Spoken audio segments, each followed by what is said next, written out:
ساڵتان لەبێت بینەرانی کورسات نیوز من هاوڕێ تۆفیقم لەڵخێم شووی پانۆراما پێتان گەیشتینەوە بۆ قسە و باسکردن لەسەر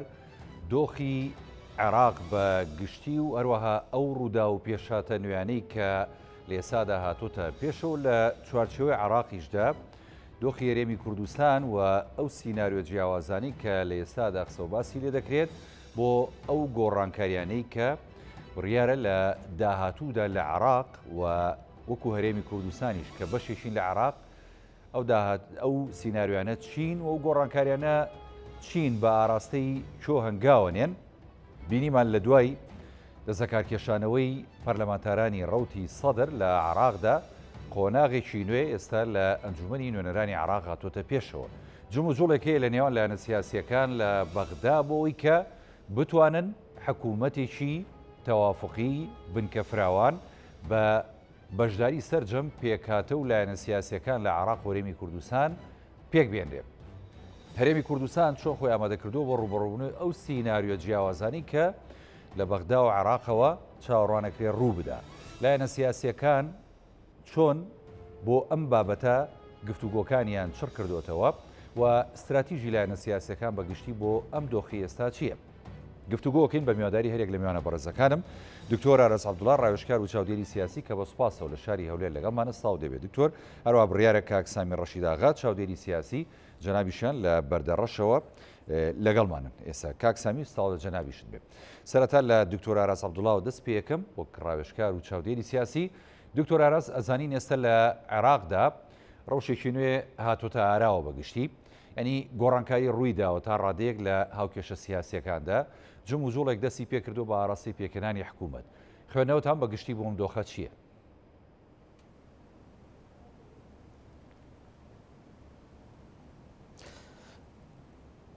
بەڵێ شەوتان باش ڕێز و سڵاوم هەیە بۆ کارمەندانی کەناڵەکەتان خۆشحاڵشم کەوا میوانیشتر لەگەڵمانە لەو بەرنمەیە. خوێندنەوە بۆ بارودۆخی سیاسی عێراق زۆر ئاڵۆزە هیچ ڕاوێژکارێکی یاسایی یاخود چاودێرێکی سیاسی ناتوانێت قسە لەسەر ئایندەی عێراقدا بکات. دوای ئەنجامدانی هەڵبژاردنەکانی عێراق بە تایبەتی هەڵبژاردننی پەرلەمانی عێراق بارودۆخێکی نوێ هاتە ئاراوە پێشبینی کرا تەشکیلکردنی حکوومەتی عێراق ئەستەم دەبێت زۆر بەهۆی ئەوەی کەوا گۆڕانکاری لە ڕێژە و یاخود لە ڕێژەی دەنجی لایەنە سیاسەکانی عێراق بە دیارکەوت ئەو گۆڕانکاریانە نێوماڵی شیعایی کرد بە دوو بەشەوە نێوماڵیشی کوردیشی کرد بە دوو بەشەوە بەسەر دوو باڵی سیاسی لە عێراقدا دابەش بوون. ئێستا کە بارودۆخ گەشتە ئەو ڕادەیەی ئەندام پەرلەمانەکانی تیاری سەدری لەسەر ڕاستپاردەی سەرۆکی تیارەکە موقتەدا سەدر دەستیان لە کار کێشایەوە عێراق کەوتە قۆناغێکی تر و جێژاوێکی سیاسی تر موقتەتوانین بڵێن موقتەدا سەدر خۆی لەو بەرپرسیارەتە دزیەوە یاخود ئەو بەرپرسیارەتە لەسەر شانی خۆی لادا ئەگەر عێراق بکەوێتە جێژاوێکی سیاسی قوڵتر زیرەکانە خۆی لەو بارودۆخە جارێ بردوتە سەر بەو پێیە یان بۆ حکومەی کە نەیتوانی حکوومەتی زۆرینە نیشتیمانی دروست بکات بەهۆی ئەو دەستێ وەردانە دەرەکیەوە ئەو بارودۆخێکەوە لەسەر ئاستی ناوچەکە بە تایبەتی لە عێراقدا هەیە. ئەوە خوێندنەوە جیاجیا بۆ دەکرێت خۆی دەرچوونی موقتەدا سەدر یاخود ئەندامانی سەر بە تیاری سەدری لە پەرلەمان و قوبولکردنی دەست لە کارکێشانەوەکەیان لەلایەن سەرۆکی پەرلەمان عێراق دەباتە قۆناغیشترەوە ئایا ئیتاری تەنسیقی ئەتوانێت حکومەت تەشکیل بکە بیرروڕایە و لایەنە سیاسی کوردستانیەکان چی دەبێت بەشداری دەکەن لەو حکومەتە بە تایبەتی ڕوونتر بدەم گەورەترین کوتلەی شیعە ئێستا بەشداری ناتوانێت بەشداری لە کابینەی داهاتووی حکومەتی عێراق بدا بکات ئەگەر بە هەمان شێوەش گەورەترین کوتلەی کوردستانی کە ئەوڕۆ پارتیە و دووەم گەورەترین کوتلەکەیەکێتیە بەشداری حکوومەتی داهاتووی عێراق نەکەن قۆناغەکە بەرەو کوێ ئایا کۆمەلگای نێودەوڵەتی وڵاتانی ئیقلیمی تا چەند لەسەر ئەو شتە ڕازی ئەبن بەتەکید عێراق لە جێژاوێکی سیاسی قوڵدایە چارەسەرکردنی ئەو بابەتە زۆر زەحمەتە بە تەشکیلکردنی حکوومەتی شتەمەنی ئەو حکوومەتە بە خوێندنەوەی سەرجەم توێژەرانی سیاسی درێژ نابێت چونکە لایەنگران یاخود دەنگدەرانی تیاری سەدری ئەوانە دەنگدەری عەقیدەیین وەکو ئەوە نیە ئەندامی حزبێ بن بزویر بن دەنگ نەدەن ئەوانە لەسەر بنەمایەکی عەقیدەییە دەنگدانەکانیان ڕێژەی دەنگدەرانیشیان لە 800,000 تا 1 ملیۆن دەنگدەر دەبێت لە عێراق ئەومان پێ دەڵێ هەرچ کاتێک ئەگەر حکومت بەبێت یاری سەدری لە عێراق دروست بکرێت جولاندنی شەقام ئەوڕۆ تەنیا بە یاری سەدری دەکرێت لە عێراق ئەشتوانێت شەقام بجوولێنەوە ئەشتوانێت تەنگەژە بکاتە بەر هەر حکومەتێکی ترکە لە داهاتوودا لە عێراق دروست بێت جا خلاصەی قسەکان لێرە ئەوە دەگەێنێ هەر حکومەتێک بەبێ بەشداریکردنی تیاری سەدری یاخود هەر لایەنێکی سیاسی تر بە تایبەتی لە هەرێمی کوردستانیش ئەگەر بە تایبەتی پارتی وێچێتی بەشداری و حکومەتە نەکەن حکومەتێک دەبێت دەتوانین بڵێن لە ڕووی سیاسیەوە پێشێلکاری لە پرۆسی دیموکراسی کراوە براوەکان نیانتوانی و حکومت دروست بکەن کە حکومەتی دروست نەکرا خەڵبلانەکانی ترکە حکومت دروستکەن ئەو پێی ناگوتری حکومەتی تەوافقی نیشتیمانی تۆ گەورەترین کوتلەی شیعی تێدا نەبێ بەیانیش گەورەترین کوتلەی کوردستانی تێدا نەبێ لەسەر چه ئەساسێک ئێمە دەتوانین ناو لە حکومەتە بنین حکومەتی تەوافق نیشتیمانی بەڵام ینی دکتۆر ئاراس ئەوەی کە جەنابی تاماژەت پێدا ینی دوای دەسەکارکێشانەوەی ئەندامانی ئەنجومەنی نوێنەران لە کوتلەی سەدری قۆناغێکی نوێی سیاسی و زۆر کەسیش دەڵێن قۆناغێکی نوێی یاسایی و دەسووری عێراقدا دێتە ئاراوە نەمێ ئەوە پرسم ینی ئەم قۆناغە نوێیە کە هاتۆتە ئاراوە دیارە بۆ سەرجەم عێراقیەکان ینی تا ڕادەیەک قورسە بەنسبەت هەرێمی کوردستانی شۆکێمە بەشێکین لە عێراق دیارە قورستر دەبێت بە حکمی ئەوەی کە لایەنە سیاسەکان لە ڕابردووەکو جەنابی تاماژەت پێدا ئێمە یەک و یەکگرتو نەبووین بەڵام ئەوەی کە ئەتوانین بڵین جێگەی تێڕامانە و پرسیارکردنە لەسەری قۆناغی ئێستای هەرێمی کوردستانە ئەزانین کە چەند کۆبوونەوەیەک لە نێوان لایەنە سیاسیەکان و سەرکردە باڵاکان ئەم لایەنە سیاسیانە لە هەرێمی کوردستان ڕێکخراوە ئەم کۆبوونەوانە وا ئەکات هەرێمی کوردستان لایەنە سیاسیەکانی یەکگوتار یەکستراتیژ بن بۆ ئەم دۆخە تازەی کە لە عێراق هاتۆتە ئاراوە یاخود نەخێرە شتێمە ئامادەنین بۆ دۆخە بەڵێ ئەوەی لە عێراق ڕوودەدات پەیوەندی بە پرسە یاساییەکانەوە نییە تەواو پرسێکی سیاسیە ئەگەر لە سەبنەما یاساییەکان ئیشمان بکرد ئەبایە کوتلە گەورەکان بیان توانی باە حکومە دروست بکەن کەواتە ئەوەی کە ڕوودەدا پرۆسەیەکی تەواو سیاسیە ئەو پرۆسە تەواو سیاسیەش لە عێراقدا لەوانەیە گۆڕانکاری پێدابێت ڕاستە بەپێی یاسا کە دەست ئەندامانی تیاری سەدری دەستیان لە کار کێشایەوە ناتوانن بەردەوام بن بەڵام دوورمە بینە بەیانی بەرجەعی باڵای شیعەکان لە عێراق کە ئایەتوڵڵا سیستانیە داوا لە سەرۆکایەتی پەرلەمان بکات ئەو با بڵێن ئەو دەستە کارکێشانەوەیە قبول ناخاق داخود هەڵ بپەسێرێت بە هەر جۆرە لە جۆرەکان دووبارە سەدر ڕازی بکەن بێتەوە ناو پرۆسەی سیاسی عێراقی ئەوە لە ڕووی یاساییەوە نییە تەبعاً عێراق وڵاتێکی سەیر و سەمەرەیە هەموو شتێکی تێدا چاوەڕوان دەکرێت بۆ هەیە لەسەر ئەو پرسە ویستم ئەو ڕوونکردنەوەیش بدەم چاوەڕوانی هەموو ئەگەرێ بکە دەربارەی هەرێمی کوردستان خۆشبەختانە پارت و لایەنە سیاسیە کوردستانیەکان بە تایبەتی پارتی و یەکێتی لە قۆناغی گفتوگۆدان گفتوگۆکانیش موژدەبەخشن هیوادارم لایەنە سیاسیەکانی کوردستانی بە حزبە گەورەکان و بە ئەوانێکەوە کورسیشیان کەمە لە پەرلەمانی عێراق بگەنە سیغەیەک بەیانی لە بۆ عێراق وریان خۆ ئامادەکردن بۆ هەر ئەگەرێکی نەخوازراو کە لە عێراقدا ڕوودات پێویستە ئەو قۆناغی کە لە عێراق ڕوودەدات کە قۆناغێکی گوماناویە و جێگای هەڵوەستە لەسەرکردنە و نادیارە نازانین بە چه عقارێکدا دەڕوا دەبێت پارتی و یەکێتی بە تایبەتی کە حزبی یەکەم و دووەمی کوردستانن زۆربەی زۆری ئەو سیراعە سیاسیانەی کەوا لە مابینیاندا هەیە کاڵی بکەنەوە بگەنە ڕێککەوتن بەخۆ ئامادە سازیەشی تر بە یەکگرتوویی بە یەک کاندید بۆ پۆستی سەرۆکایەتی کۆمار بە یەک لیستی هاوبەش بەشداری لە هەر حکومەتێکی تری عێراقدا بکەن بۆ ئەوەی نەتواندرێ پێشێلی مافە دەستوریەکانی گەلی کوردستان بکرێت لە بەغدا لەلایەن بە تایبەتی لەلایەن ئەو پارت و لایەنە سیاسەتون ڕەوانەی شیعە کە دژ بە پرۆسەی هەرێمی کوردستانن تقریبا ئەو دانیشتانە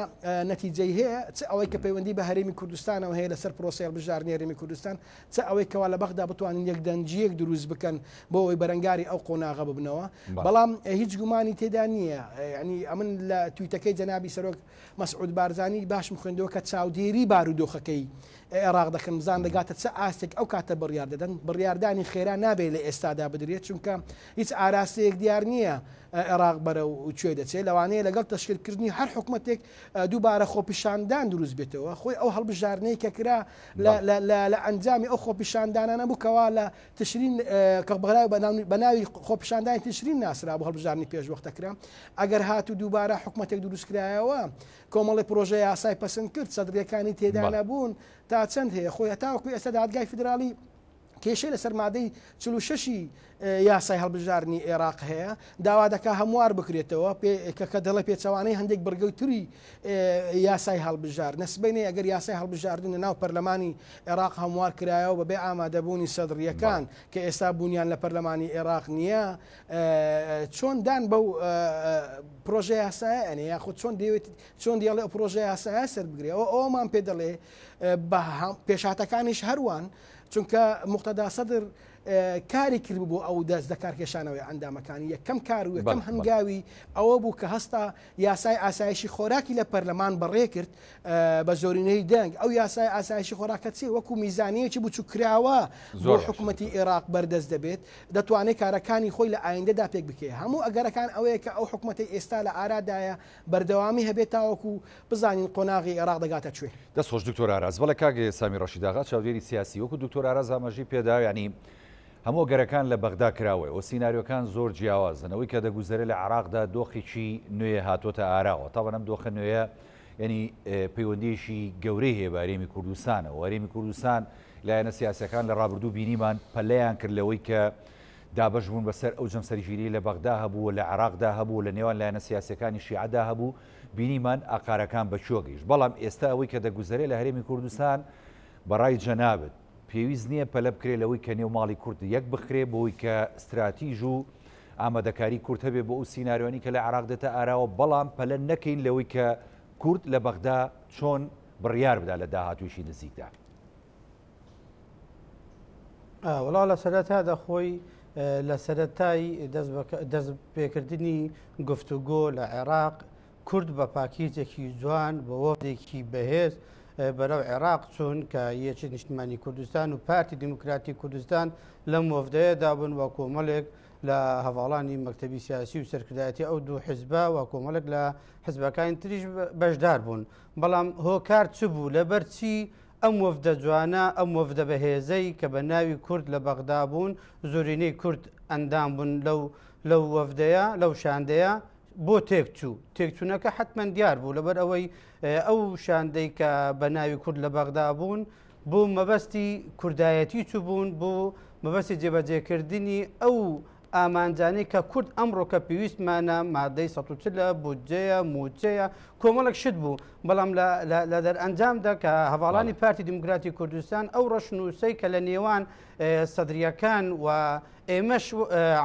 نێوان سەدرەکان وەفدی کورد کە یەکێتی نیشتمانی کوردستانیش بەشێک بوو لە وەفدەی کە یەکێتی ڕازی نەبوو ئەم ڕەشنووسەی لە نێوانیان بوو ئیمزا بکاتن یەک خاڵ باسی کورد نەکرا بوو تەنها بە قەلەمجافێکی بەزارێکی نووسرا بوو دەبێت ڕێز لە پێشمەرگە بگرێتن هیچ باسێک لە مافی کورد نەکرا بوو یان باسی ئەوەی کرابوو پۆستە حکومیەکان بۆ کورد بەرجەستە بکرێتن خۆی ئەو پۆستەیە هەر کەسێک بیتن لایەنی سەدری بیت لایەنی شیعەکان هەر کەسێک بی لایەنی سوننە بیتن ئەو پۆستانە بۆ کورد ئۆکێ کێشەمانە بۆی یەکی نیشتمانی کوردستان لەبەر بەرژەوەندی کوردایەتی لەم وەفدەی کشایەوە لەبەر ئەوەی یەک خاڵ بە ناوی کورد تێدا نەبوو بەڵام بەداخەوە کە گەیشتە ئەو حاڵەی کە یەک نیشتمانی کوردستان بەرەو تەیارێک ڕۆیشت و پارتی دیموکراتی کوردستان بەرەو تارێکتر ڕۆیشت بەڵام ئەمڕۆ کە ساحەی ئێستا ئەوەی کە لە گۆڕەپانی سیاسی عێراق دەگۆزرێتن ڕاستە سیاست شتێکە بەڵام یاسا شتێکی دیوی ترە لە عێراق ڕەنگە گۆڕانکاری زوو بە زوو دەکرێتن بەڵام ئێستا ئەو انتخاباتەی کە کرا و هەڵبژاردنەی کە لە 2021 لە مانگی دەکرا دەرئەنجامی انتخاباتیان هەڵبژاردننی پێشوەختە بوو کەواتەوە زیاتر لە 8 مانگە ئەو انتخاباتیان حکوومەتیان تەشکیل نەکردی ئەگەر ئەوان دڵیان بە هاوڵاتیان و بە گەل و نیشتیمان بسووتێتن ئەوە 8 مانگە لە دەرئەنجامی پێکنەهاتنی لەسەر پۆستەکان نەک لەسەر ئەوەی مادەی 140 یان لەسەر بەرژەوندیەکانی شیعەیان بیرمان نەچێت ینی کاک سامی ڕەشید بەڵێ فەرمونلەدانی لایەنە سیاسەکانی عێراق بەوانی هەرێمی کوردستانیشەوە وای کردنی تا ڕادەیە کە ئەم دۆخی عێراق بەگشتی بگاتە ئەوەی کە چەقبەستووی بنبەستووی سیاسی دروست بێ ڕاستی بەڵێ هەموو لایەنە سیاسیەکانی عێراق بە کوردستانەوەش تۆمەتبارن بە ئەوەی حکوومەتی عێراق تاکو ئێستا دروست نەکراوە بەڵام ئێستا هاوڵاتیان چ گوناحێکیان هەیە کە سەدرریەکان یەکێکن لە کوتلە سەرەکیەکانی شیعەکان کشانەوە بە پێی یاسابیتن کە هەر ئەندام پەرلەمانێک ئیستیقالە بداتن وازینانی بینیتنەوە شتێکی شخصی پێویست بە پەرلەمان ناکەتن لە سەردانشتن کە ئێستا ڕەنگە پەرلەمان لە مانگی خۆری پشودا بیتن بەڵام دەبیتن چارەسەرێک بکرێتەوە کوتلەی دووەم گەورەترین کوتلە کەزانم چ کوتلەیەکە دەست بە هین پێکینانی حکوومەت بکات وە سەرۆک کۆمار بێتە هەلبژاردن ڕەنگە ئێمە ئەگەر بەتەمای ئێمە وەکو هاوڵاتیەک ئەگەر قسە بکەین بەتەمای کوتلە شیعەکان بین یان بەتەمای لایەنە هەموو سیاسیەکان بین بۆ بەرژەوەندی تاکی خۆیان بیتن ئەوە بە هیچ شێوەیەک ناگەنا دەرئەنجام چکە هەموو لایەنێکی سیاسی تموحێکی تایبەتی خۆیان هەیە ڕەنگە ئەگە بۆ بەرژەوەندی بیتن تاکو ئەو هەشتمانگەی لایەنە شیعەکان لایەنە کوردەکان دەگەیشتە ئەنجام و ئاماج بەڵام لە زووترین کات لەم ڕۆکە لە بەیانی زووتورە لایەنە سیاسەکانی کوردی لەگا گەورەترین کوتلەی ئێستای ناو پەرلەمانی کوردستان حکوومەتێک تەشکیل بکەن سەرۆک کۆمار هەڵبژێرن و پەرلەمانی کوردستانی ئەنجومەنی نوێنەرانی عێراق لەبەر ئەوەی ئەنجومەنی نوێنەرانی عێراق ببورن لەبەر ئەوەی دانانی پۆستی سەرۆک کۆمار سەرۆکشی ئەنجومەنی وەزیرانی عێراق پەیوەند نییە تەنها بە چەند کەسێک و بە سەرۆک کۆمار ئەوە ئەگەر هاتوو یاسای ئەو یاسایانەی ئەگەر جێبەجێ نەکرێتن هاوڵاتیان هەر لەو چەق بەسوێ بیتن هەر لەو قەیرانە دەبیتن کارەسات لە دوو کارەسات و کارەساتی ئینسانیش ڕەنگەر لە دوو بێتن یعنی ئێمە چاوەڕێی ئەو حکوومەتی خۆمان دەکەین چاوەڕێی لایەنە سیاسیەکانی کوردی دەکەین بەسە بە یەک پاکێت سەردانی بەغدا بکەن ئامانجا گشتیەکان بینە بەرچاو ئامانجا لاوەکیەکانی شخصی خۆیان وەلا بنێن ئێستا ڕەنگە کێشە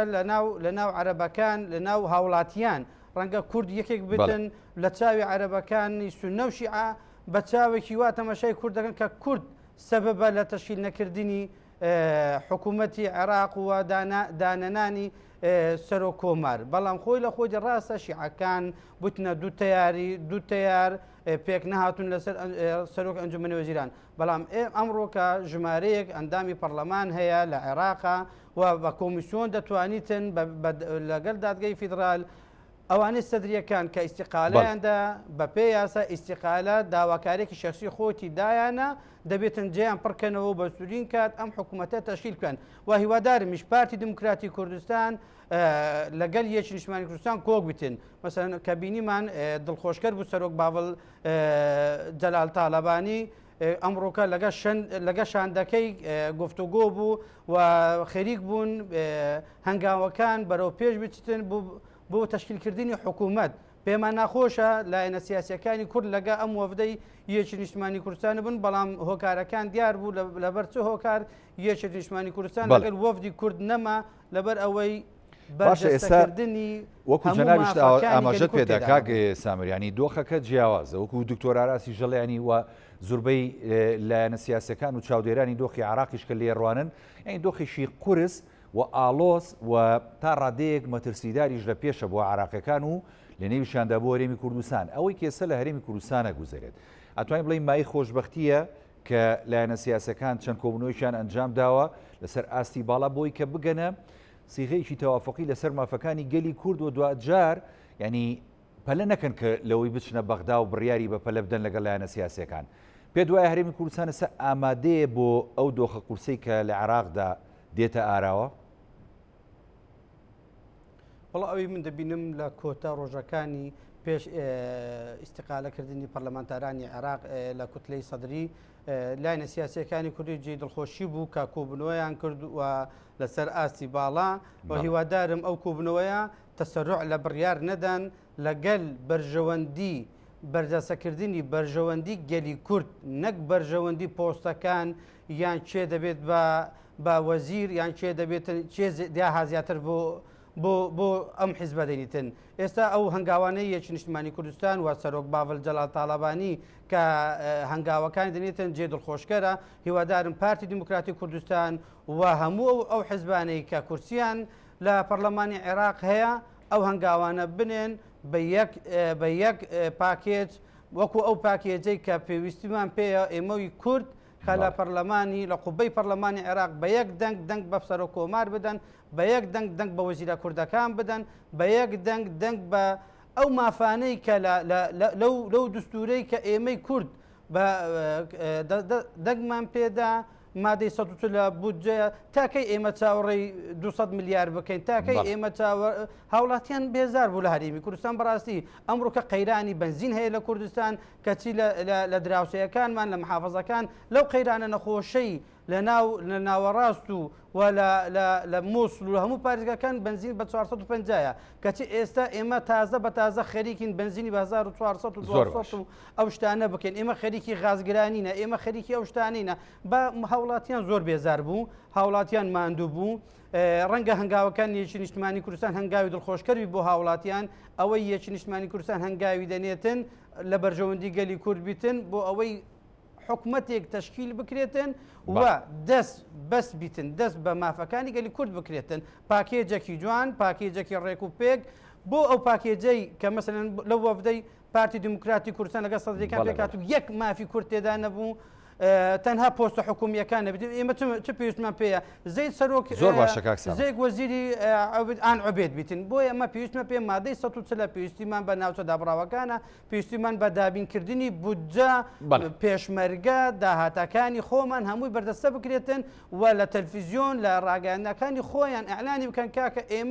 ئێمەی کورد بەم پاکێجەیە دەچینە بەغدا ئەگەر بەغدا لەم پاکێجە ئێمە رازین بوو ئێمە بەشداری حکومەتە ناکەین دەست خۆش کاک سامردێمەوە خزمەت جەنابەت دکتۆر ئاراس ینی بۆ نمونە ئێستا کۆمەڵێک سیناریۆ باز دەکرێت لە عێراقدا بۆ ینی تێپەڕاندنی ئەو دۆخی کە هەیە و ئەو چەقبەست و بنبەست و سیاسی کە لە ڕابردوو هەبوو ئەوەی کە دەوترێت دەڵێ ئێستا لە دوای ئەوەی کە سەدرەکان کشاونەتەوە کرانەوەیەک هەیە بەڵام ئاماژەکان ینی تا ڕادەیەک ینی باز دەشتی خراپترەکەن دوای کشانەوەی سەدرەکان زۆرێک دەڵێن هەوڵ هەیە بۆەوەی کە ئەمان پاشگەز بکرێنەوە لەو دەستەکار کێشانەوە زۆرێک دەڵێن ینی ئەگەر حکوومەتیش پێک بێ لە داهاتوە حکوومەتەکە تەوافق بێ و شەراکەتی هاوبەشی سونە و شیعە و کوردەکانیش بێت بەڵام ینی ترسی ئەوە هەیە سەدرەکان جارێکی دیکە لە ڕێگەی شەقامەوە شەقام بور و ژێنن بجوڵێنن ئەم حکوومەتە ینی لەق بکەن یا بڕوخێنن ئەم سیناریوانە تا چەند ینی وارەدە و ئەگەر ڕووبدا دۆخی عێراق بە چیەکە بەڕاستی دەستت خۆش بێ پێویستە لەو خاڵەوە دەست پێکەم لەسەر هەندێ دوو ملاحەزەم لە سەقسەکانی کاک سامر هەیە یەکەمیان ئیتارێک تەنسیقی بە دووەم گەورەترین کوتلە حساب ناکرێت چونکە لە کاتی دەستەکارکێشانەوەی کە ئەندام پەرلەمانەکانی تیاری سەدری خۆی ڕێکاری یاسایی هەیە دەبێت احتیاتی دووەم بەسەر بکەوێت احتیاتی دووەمیش لە زۆربەی زۆری بازنەکان لە دوای ئەو بەدواداچوونی ئەمن کردیتم هەر ئەوانیش سەر بە تیاری سەدرینە کە ئەو احتیاتی دووەمانە بەسەر دەکەون پەرلەمان یەک مانگ چاوەڕێ دەکات لەوەی ئەوانە بچن سوێندی یاسایی بخۆن لە ئەگەری ئەوەی کە نەچون سوێندی یاسایی بخۆن ئەو جە احتیاتی سێم بەسەر دەکەوێت کە احتیاتی سێم بەسەر بکەویت لیستەکان یا قوارەکان گۆڕانکاریان بەسەردادێ ئەگەر احتیاتی سێم بەسەر بکەوی ئەمن ئامارەکانم لە بەدەستیدا یعنی ئەوان ئێشتا هەناتوانن ئەو نیسابە قانونی کەوا باز دەکرێت 210 ئەندام پەرلەمان بچێت دەنگ بدا و ئیش دەسەکارەکانی خۆیان بکەن ئەگەر بێت و با بڵێن برادرانی سونە یان پارتی لەگەڵدانەمێ هاوپەیمانی دەوڵەتی یاسا لە 33 کورسی دەبێت بە 39 کورسی 6 کورسی زیاد دەکا سربەخۆکان لە 23 کورسی دەبن بە 37 کورسی 14 کورسی زیاد دەکا هاوپەیمانی فتح لە 16 کورسی دەبێت بە 31 کورسی 15 کورسی زیاد دەکا ئەوانە تریش هەر بکەسە بە جۆرەی خۆی 5 تێدایە 3 تێدایە 2 تێدایە 9 تێدایە بەو جۆرە ڕێژەکان دەگۆڕێ ئەوە لە حاڵەتێکدا ینی دەتوانین بڵێن ئەو مقۆمقۆی پەرلەمان کاندیدی دووەم با بڵێن یەدەجی دووەم بەسەر بکەوێت دەجی سێم بێ هەر خۆی لە خۆیدا ئەوە دو سێ مانجی دەوێت تا یەکلای دەبێتەوە کەواتە دەتوانین بڵێن تا دو سێ مانجی تر ناتوانرێت باس لە پێکێنانی کابینەی نوێی حکومەت بکرێت ئەوە لە ڕووی یاساییەکەوە دووش من داواکاریەک ئاراستەی کادرانی پارتی یەکێتی ئەەکەم ینی تکایە باز لە وەزعابێنن یعنی ئەگە پارتی ئاوهای نەکرد بە وەرەقەیەکی ئاوها نەبایە ڕێکەوتنەکان بەو شێوێنە بوو مافی کوردی تێدا نەبوو ئێستا ئەو بەڕێزە دەڵێ ڕێکەوتنی پارتی لەگەڵ تیاری سەدری هیچ مافێکی کوردی تێدا نەبوو ئەدی ئەوانش پرسیارەکەن ئەگەر ڕێکەوتنەکەی یەکێتی نیشتیمانی کوردستانی لەگەڵی تاری تەنسیقی چی بۆ کورد تێدا بوو جابووە پێویستە کادرانی یەکێتی و پارتی واز لەونە ئەخیتابە بێنن ئێمە ئێستا پێویستیمان بە یەکگرتووی هەیە دەبێت نێوماڵی کوڕێک بخەین دەبێت دوورکەوینەوە ئەگە پارتی وای نەکرد با یەکێتی وای نەدەکرد یەکێتی وای نەکرد با پارتی وای نەدەکرد ئەو سەردەمە دەبێت ئێمە بگۆزەرین ئێستا عێراق لە قۆناغێکی مەترسیداردایە عێراق لە بەردەم شەڕی ناوەخۆییدایە کورد هەرێمی کوردستان چۆر خۆی ئامادە بکات دەبێت هەموو خیتابەکانمان بۆ یەک ڕزی نێوماڵی کورد بێ بۆ تەبایی نێوماڵی کورد بێ بۆ لە نزیکردنەوەی پارتولایانە سیاسەکان بێ بە یەک دەنگ بستنە بەغدا ناکرێت باز لە شتێ بکەین ڕابردوو چەند پارتی بەرپرسیارە لێک لە نەگەیشتن بە ڕێخستنی کوتلەیەکی هاوبەشی کوردستانی ئەوەندە ژێژێتی بەرپرسیارە ئەوەندەش لایەنەکانی تریش بەرپرسیارن هیچ پارتێک نییە بڵێ ئەمن لە بەرپرسیارەتیە لەسەر ئەستۆم نیە تەواوی پارتولایەنە سیاسەکانی کوردستانی ئەوانەی کەوا ئەندام پەرلەمانیان هەیە لە بەغدا بەرپرسیارەتیان لەسەر شانە کە نەیانتوانی بە یەک کوتلە لە بەغدا بوونیان هەبێ و شەڕ لەسەر مافە دەستوریەکانی هەرێمی کوردستان بکەن جا خیتابی تۆند ئەوە ئاوهابوو یان ئەوە بۆ دکتۆری ینی دکتۆرسەیەکی جدیتر ئەوەیە خۆ ئەگەر بۆ یەکڕزینی و ماڵی بەڵێ ئەگەر ئێمە نەشمانتوانی بێوەکو کورد ببوورە دکتۆر ئەگەر ئێمە نەشمانتوانی بێ یەک کوتلەی هاوبەش هەبین وەکو کوردستانی لە بەغدا خۆیان ئەتوانین لە داهاتووە ئەم دەنگانە ڕێک بخەین لە پێناو پاراستنی بەرژەوەندەکانی کورد لەوێ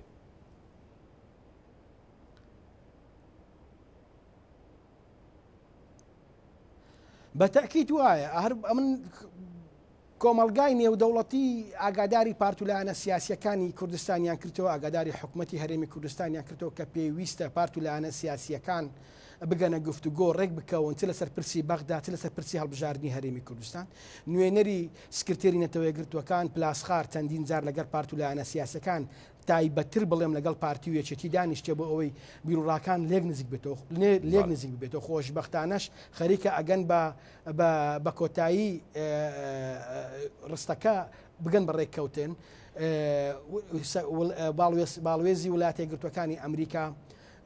ڕۆڵی هەیە لە نزیکردنەوەی بیر و بۆچوونەکانی پارتی و یەکێتی وڵاتانی ئیقلیمی وا خەریکە ئەو ڕۆڵە ئەجێرن سەردانی سەرۆکی حکوومەتی هەرێمی کوردستان بۆ بەریتانیا و تەنبیهکردنی بەریتانیا بۆ حکوومەتی هەرێمی کوردستان و لەسەر ڕێککەوتنی لایەنە سیاسەکان لەسەر پرسی هەرێمی کوردستان لەسەر یەکگرتنیان لە بەغدا ئەوە هەمووی وا دەکات کە دۆستەکانی هەرێمی کوردستان پێمان دەڵێن پارتولایەنە سیاسیە کوردستانیەکان کاتی ئەوە هاتووە ئەنگۆیە ئێوە یەکگرتوو بن ئەگەر یەکگرتوو نەبوون عێراق بەرەو قۆناغێکی نادیار دەڕوە بەشێ لە توێژەرانی سیاسی باز لە ئینقلابی سپی ئەکەن بەیانی لەوانەیە بەریتانیا تداخل بکە ئەمریکا بە حکمی ئەوەی کەوا عێراقی داگیر کرد و بەرپرسیارە لەو پرۆسەیە کە لە دوای داگیرکاری عێراق هاتەکایەوە ئەتوانێت عێراق کاتە لە ڕێگای نەتەوەیەکگرتوەکان بکاتە ژێربەندی وسای و دووبارە هێز بێ بەندی وسایی میساقی نەتەوەیەکگرتوەکان دووبارە هێز بێنێتەوە ناو عێراق بە حکمی ئەوەی پرۆسەی سیاسی لە عێراقدا لە ئەنجامی ئەو داگیرکاری ئەمریکا کە خۆی ناوی لێناوە داگیرکاری لەسەر عێراقدا دروست بووە پرۆسەی سیاسی عێراقی لە مەترسیدایە پرۆسەی دیموکراسی لە عێراق لە مەترسیدایە دابۆیە دەبێت هەرێمی کوردستان بە یەکدەنجی و بە یەکڕەنجی خۆیان ئامادە بکەن بۆ هەر بارودۆخێکی نەگوزراو نەخوازراو کە لە ئایندەدا بەرەنگاری ئێمە دەبێتەوە یەک نەبوونی ئێمە بە زیانی هەرێمی کوردستان تەواو دەبێت بە دەرەجەیەک پارتیویەکیش لێ بەرپرسیار دەبن یەکگرتووی ئێمە ئامانج و دەستکەوتی باشی لە بۆ هەرێمی کوردستان تێدایە خۆشببختانە شەڕی ڕاگانی نێوان حەزبەکان ڕاوەستاوە دەبێت خیتابی توێژەرانی سیاسی و چاودێرانی سیاسی و ڕاوێژکارانی یاسایی و ئەکادمیست و سەرجەم ناوەندەکانی تر لە هەرێمی کوردستان بەو ئاراستەیە بێ بۆ نزیکردنەوەی بیر بۆچوونەکان بۆ بەرژەوەندی نێوماڵی کورد بۆ یەکگرتووی پارتولایەنە سیاسەکان لە هەرێمی کوردستان و لە بەغداش دەستخۆش دکتۆر ئاراس کاگ سامریانی ئەوەی کە دەگوزارێ وەکو دکتۆر ئاراسی ژاماژەی پێدا ئەین زۆر گرنگە ئێمە ئەو تا دۆستەکانمان هۆشیاریمانە دەنێت دۆستەکانمان ینی مەترسی ئەو دۆخەمان دەخەنە پێشچاو و ئایندەی دۆخەکەشمان دەخەنە پێشچاو خۆ ئێمە ئەگەر بتوانین لە ئایندەی سیاسی و لە استراتیژێتی خۆماندا ینی وردبین بین ئەتوانین بڕیار بدەین کە تا ڕادێک لە هەرێمی کوردستان کۆدەنگ بین و بتوانین یەکگرتوو بین لەسەر ئەوەی کە دەگوزارێت لە عێراقدا پێت وایە یانەوە کێسە هەیە خۆشببختانە لە هەرێمی کوردستان بە هاوکاری دۆستەکانمان ئەمریکا بریتانیا هەروەها نەتەوەیەکگرتووەکان هەندێک وڵاتانی دیکە یانێتوانین بڵین بەرەنجام و دەرەنجامێکی باشی یاوە بەدەستەوە لایەنە سیاسەکان خۆیان ئامادە کردووە بۆ دۆخی کە ئەگەر لە عێراقدا هاتە ئاراوە هەرێمی کوردستان تا ڕادەیەک پریشکەکەی کەمتر بەربکەوێ حتمان هەموو دەمێک چاومان لەوەیە کە لایەنە سیاسیەکانی کوردستانی یەکدەنگ و یەک ڕێز بن ئەگەر چی لە ڕابرد و یەکدەنگ و یەک ڕێز نەبوون ئەمڕۆکە زۆر گرنگە بۆ گۆڕەپانی ئەمڕۆی سیاسەتی عێراق کورد یەکدەنگ بتن لەبەر چەند هۆکارێک لەبەر ئەوەی ئێستا پێشان ئەگەر عێراق لە مەترسی بوو ئێستا قواری هەرێمیش لە مەترسیە پێویستە ئێمە بە یەکدەنگی چاودێری سیاسەتی عێراق بکەین بە ژیرانە چاودێری سیاسەتی عێراق بکەین ئەمڕۆکە وڵاتە ئەقلیمیەکان دراوسەیەکانمان هێرشمان دەکەنە سەر دەوێتیان مەحووی چەند بەناوی ویلایەتی مووسڵ خەتەری لەسەرمانە بۆیە زۆر گرنگە ئەمڕۆکە لایەنە سیاسیەکان و بە پارتی ویەشێتی و هەموو لایەنە سیاسیەکانی کوردی لە هەرێمی کوردستان بە یەک دەنگ لە عێراق بن و ئەمڕۆکە گۆڕەپان بۆمان خۆشتر بووە لە پێچەند ڕۆژێک یان لە هەفتەی ڕابردوو ئەمڕۆکە سیاست هاتە گۆڕین ئەمڕۆکە لایەنی سەدرەکان ئیستیقالەیان کردووە و ئەو کۆبنەوەی ئێستا کە لایەنە سیاسەکان ئەنجام دەدرێتن خۆشبەختانە هەنگاوەکی باش بوون لەبەر ئەو هیچ کۆبنەوەیەکیان نەکردبیتن بەڵێ 100% لەگە ئەوە داینە لایەنە سیاسیەکانی کوردی بەداخەوە لەبەر لە جاتی ئەوەی هاوڕێیەکانمان خۆشەویستەکانمان وەکو بەریتانیا ئەمریکا بێتن کۆبنەوەمان پێ بکاتن دەبواە ڕابەرێکمان هەبایە بیتوانی باە ئەم لایەنە سیاسیەکانی کوردی لەسەر یەک مێزی گفتوگۆ بە یەک پاکێجەوە ئێمە ڕەوانەی بەغدا بکردبایە نەک ئەمڕۆکە چاوەڕێی ئەمریکا بین چاوەڕێی بەریتانی بین چاوەڕێی دۆست و خۆشەویستان بین خۆشەویستانمان بین بەڵام هەر ئێستاش درەنگ نییە ئێستاش لایەنە سیاسیەکانی کوردی بە یەک شاند بە یەک وەفد بە یەک پاکێز بستنە بەغدا مەسلحەتی کوردی تێدایە و مەسلحەتی هەرێمی کوردستانی تێدایە چونکە ئەمڕۆکە کێشەکە لەوەی گەورەترە لە پارتێکی سیاسی یان دوو پارتی سیاسی کوردی ئەمڕۆکە مەترسی لەسەر قوارەی هەرێم هەیە مەترسی لەسەر هاوڵاتیانی هەرێم هەیە پێویست ئەمڕۆکە ئەم جارە ئەم هەڵبژاردنە وەکو هەڵبژاردنەکانی ڕابردوو نیە ڕەنگە هەڵبژاردنەکەی ڕابردوو ئێمەی کورد لە هێزێکی تر بووین لە بەرگریەکی تر بووین بەڵام ئەمڕۆکە پێویستیمان بە هێزی ناوخۆیە بە بەرگری ناوخۆیە بە یەکدەستیە بە یەکدەستیەکەی بەرەو بەغدا بڕۆین و بە یەک شاند لەگەل لایەنە سیاسیەکانیش تەسەڕوع نەکەین لە بڕیار بتانین لەگەل لایەنە سیاسیەکانی براوە مافەکانمان بەردەسەکەن وەکو کورد لە بەغدا ئامادە بین زۆر خۆش دەبیتن و زۆر گرنگ دەبیتن بۆ ملەتەکەمان. بەڵێ دەست خۆشکاگ سامر دکتۆر ئارازیانی پێشتر هەر ئەوەشم لێ پرسیت کە مەسلەیەوەی سەدر ئەگەر مەترسیەوەی هەیە ینی لە داهاتووە هەم شەقام بژۆڵێنێ هەم ینی ئەو حکوومەتەی کە پێک بێ لە سەردەستی بۆ نمونە بەشێک لە لایەنی شیعە و هەروەها کورد و سونەکان ینی هەوڵی ڕوخاندنی بدا بەڵام ینی مەترسیشی کە تۆ جەناب دامەژت پێدا کاویش زۆرێک لە چاودێرانی دۆخی سیاسی عێراق باسیەکەن مەسلەی سەرهەڵدانی شەڕی ناوخۆییە ئەمەیان تا چەند واردە ینی شەڕی ناوخۆی لە عێراقدا ئەگەریشی فراوان ئەگەرێکی گەورەی هەیە کە ڕوو بدە؟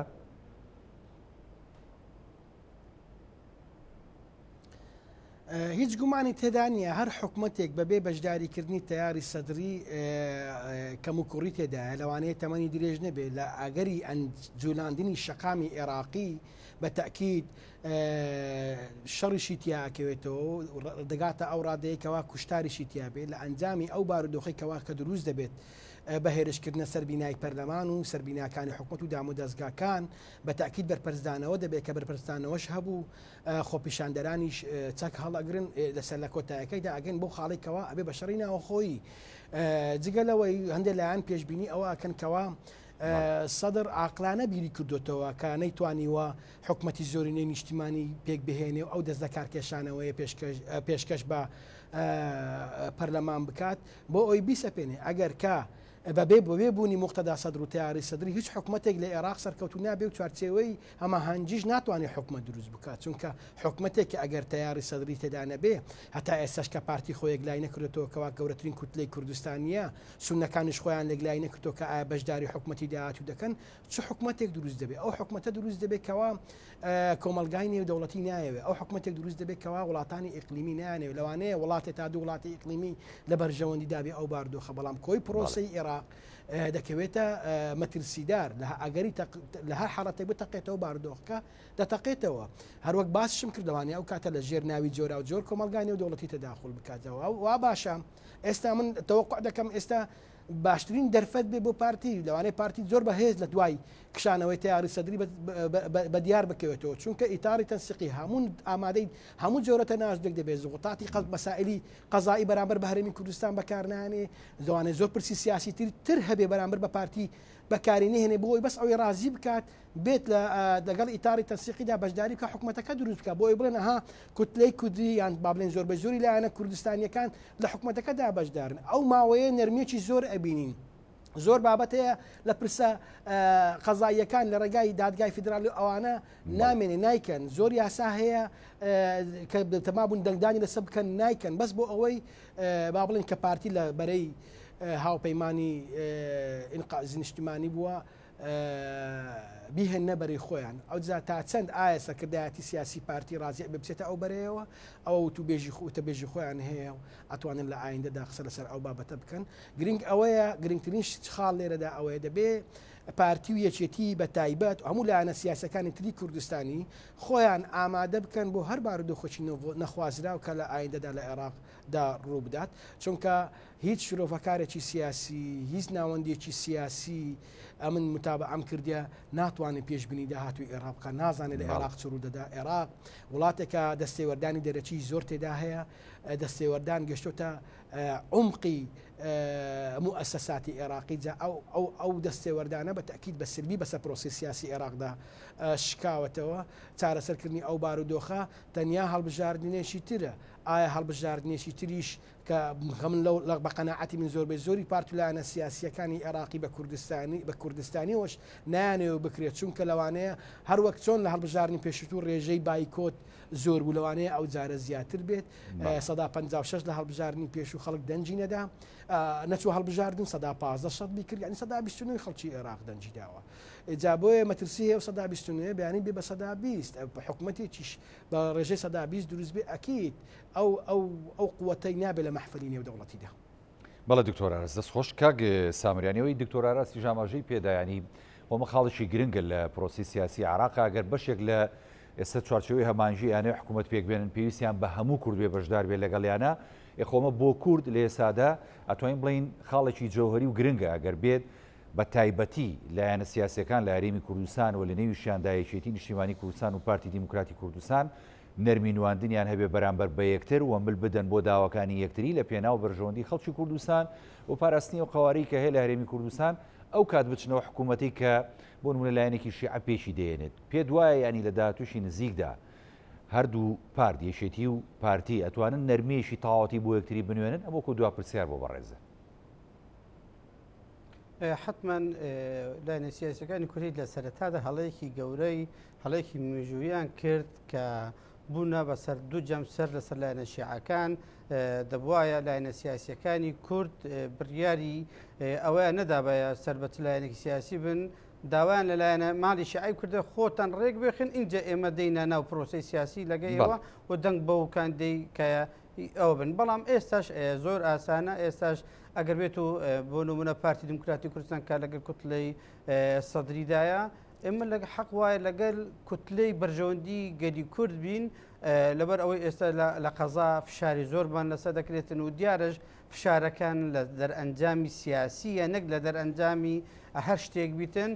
ئەمڕۆکە زۆر بۆمە ئاسانتر دەبێتن پارتی دیموکراتی کوردستان لەگەر یەک نیشتیمانی کوردستان و هەموو ئەو لایەنە سیاسیەکانی هەرێمی کوردستان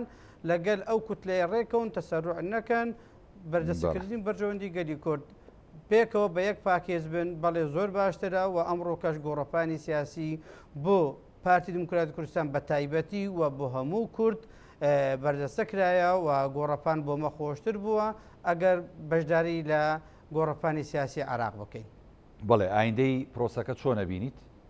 ئەمە وەکو ینی دوا کۆمنتی بەڕێزیشە بۆی وەریگرم لەو بارەوە ئەندی پرۆسەکە ئێمە بەمە واقعی بین ئەمڕۆ کە سیاسەتی عێراق بەدەست خۆمان نییە بەدەست لایەنە سیاسیەکان نیە بەدەستی تەدەخلاتی ئەقلیمیە نیودەوڵەتیە ڕەنگە منش لەگەڵ ئەوەی داما لەگە کاک دکتۆر داما ئەگەر سەدر بەشداری ئەو حکوومەتە نەکاتن بە فشارکردن بە شەقام کە لە ڕابردوو کردی ئەمجارش فشار بکاتنەوە تەهەجومی سەر بارەگاکانی حزبی بکەن تەهەجومی سەر بارەکەکانی حکومی و پەرلەمان و ئەنجومەن وزیران بکەن گەشتبی نیمە بە حکوومەتی داهاتوو بەڵام ئەوەی کە گرنگە دوا کۆمنتی من بۆ ئەوەی ئێمەی کورد بۆ تۆمارکردنی مێژوویەکی پاک و جوان بە یەک پاکێج و یەک شاند لە بەغدا بین ئیتر دەرئەنجامی ئەو حکوومەتەی لایەنە شیعەکان لەگە سونەکان چۆنی دەبیتن ئێمەی کورد بە پاکی و بگەڕێینەوە هەرێمی خۆمان بپارێزین باشتر دەبینم لەوەی کە ئێمە ببین بەسەر دوو جەمسەدا ئەو کاتە خراپیەکەی ئەو حکوومەتەگەر هەچیەک بێ ناکەوێتە ئەو باڵی کوردە خۆشکاک سامرکا دکتۆر ینی بەگشتی ئەگەر دوا کۆمنتی بەڕێز لەسەر ئەم دۆخە ینی جۆمان لێ بێ وەکو کاکسامر زۆر گەشتبین نیت بۆ سەر سیناریۆکانی داهاتوی دۆخی عێراق واروهات لە چوارچێوەکەیشدا هەرێمی کوردستان